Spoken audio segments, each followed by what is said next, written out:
আসসালামু আলাইকুম ওয়া রাহমাতুল্লাহ। বাংলাদেশের প্রখ্যাত অর্থনীতিবিদ নোবেল বিজয়ী ডক্টর মোহাম্মদ ইউনূসের নেতৃত্বে বাংলাদেশে অন্তর্বর্তীকালীন সরকার এই মুহূর্তে চলছে। অন্তর্বর্তীকালীন সরকার যাত্রা শুরু করেছে 17 জন উপদেষ্টা নিয়ে, যেখানে আসলে বিভিন্ন শ্রেণী পেশার মানুষ রয়েছে। সবচেয়ে মজার বিষয় হচ্ছে এবার প্রথম, যেটা আসলে বাংলাদেশে প্রথমবারের মতো, বাংলাদেশ না বিশ্বের মধ্যে প্রথম, যেখানে আসলে ছাত্রদেরও সরকারে সম্পৃক্ত করা হয়েছে, যেখানে 17 জনের মধ্যে 2 জন শিক্ষার্থী রয়েছে যারা আসলে এই সরকার উপদেষ্টা হিসেবে স্থান করে নিয়েছে। এখানে বিভিন্ন শ্রেণী পেশার মানুষ রয়েছে, যেহেতু নোবেল বিজয়ী ডক্টর মোহাম্মদ ইউনূস উনি একজন অর্থনীতিবিদ এবং ওনার এই পরিষদে, ওনার এই উপদেষ্টা পরিষদে আসলে বিভিন্ন শ্রেণী পেশার মানুষ রয়েছে, মানবাধিকার কর্মী রয়েছে, আইনজীবী রয়েছে, শিক্ষক রয়েছে। এখানে আরো একজন অর্থনীতিবিদ, বাংলাদেশ ব্যাংকের সাবেক গভর্নর ডক্টর সালেউদ্দিন আহমেদের মতো প্রথিতযশা ব্যক্তিরা রয়েছে। তার চেয়ে ভালো লাগার বিষয়, তার চেয়ে মজার বিষয় যেটি, সেখানে হচ্ছে আসলে মেধার ভিত্তিতে উপদেষ্টা পরিষদ গঠন করা হচ্ছে, কোনো কোটার ভিত্তিতে নয়, কোনো আঞ্চলিকতার ভিত্তিতে নয়। কিন্তু কাকতালীয়ভাবে, যেটা আসলে ভালো লাগার বিষয়, আমাদের যেটা ভালো লাগা কাজ করছে, যেখানে 17 জন উপদেষ্টার মধ্যে আমাদের বৃহত্তর কুমিল্লার পাঁচ জন উপদেষ্টা আসলে ইতিমধ্যে স্থান করে নিয়েছে। আপনারা জানেন যে আজকে আরো 5 জন উপদেষ্টা নতুন করে সংযুক্ত হবে। যে 5 জন উপদেষ্টা আসছে তার মধ্যে আরো 2 জন রয়েছে আমাদের বৃহত্তর কুমিল্লার গর্ব, বৃহত্তর কুমিল্লার আরো 2 জন কৃতি সন্তান, যেখানে আসলে আমাদের বৃহত্তর কুমিল্লার সংখ্যাটা দাঁড়াবে 7-এ।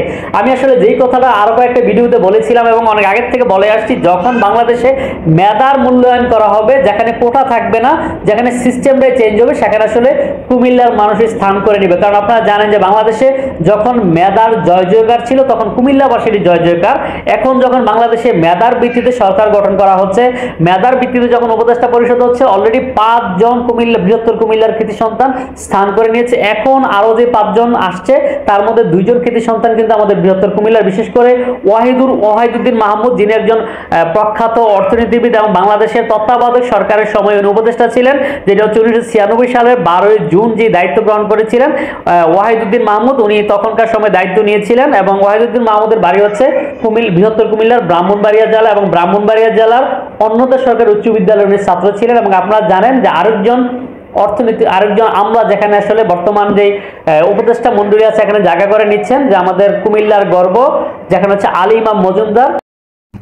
ইমাম মজুমদার বিসিএস ক্যাডারে যোগ দেন 1977 সালে। সহকারী কমিশনার, উপজেলা নির্বাহী কর্মকর্তা, অতিরিক্ত জেলা ম্যাজিস্ট্রেট, উপজেলা জেলা পর্যায়ের বিভিন্ন প্রশাসনে কাজ করেছেন। পরবর্তী সময়ে তিনি শ্রম ও কর্মসংস্থান মন্ত্রণালয়ের সচিব এবং সংস্থাপন মন্ত্রণালয়ের সচিব হিসাবে কাজ করেছেন।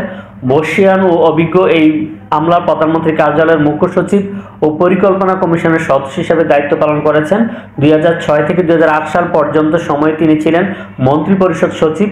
ওই সময় দেশ পরিচালনার দায়িত্বে ছিলেন ডক্টর ফখরুদ্দিন আহমেদের নেতৃত্বে সেনা সমর্থিত তত্ত্বাবধায়ক সরকার। এছাড়া বিমান বাংলাদেশ এয়ারলাইন্স সোনালী ব্যাংক লিমিটেডের চেয়ারম্যান হিসেবে দায়িত্ব পালন করেছেন আলী ইমাম মজুমদার। 2016 সাল থেকে তিনি ট্রান্সপারেন্সি ইন্টারন্যাশনাল বাংলাদেশ টিআইবির ট্রাস্টি বোর্ডের সদস্য ছিলেন। 2020 সাল থেকে সংগঠনটির মহাসচিবের দায়িত্ব পালন করেছেন। বর্তমানে তিনি জাপান ইন্টারন্যাশনাল কোঅপারেশন এজেন্সি জাইকার বিভিন্ন প্রকল্পের পরামর্শক হিসাবে কাজ করছেন। জনাব আলী ইমাম মজুমদার 1950 সালে কুমিল্লা জেলার জন্মগ্রহণ করেন। উনি নানুয়া দিঘির পাড়ে ওনার বাড়ি।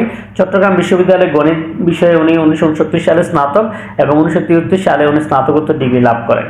তো যে কথাটা বলছিলাম, আমাদের বৃহত্তর কুমিল্লার এই মুহূর্তে উপদেষ্টা পরিষদের 7 জন জায়গা করে নিয়েছে।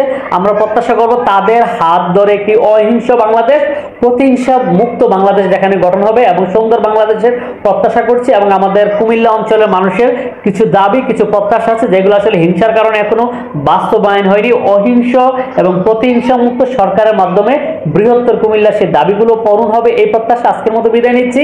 ভিডিওটি যদি ভালো লাগে অবশ্যই সবাইকে দেখার সুযোগ করে দিবেন।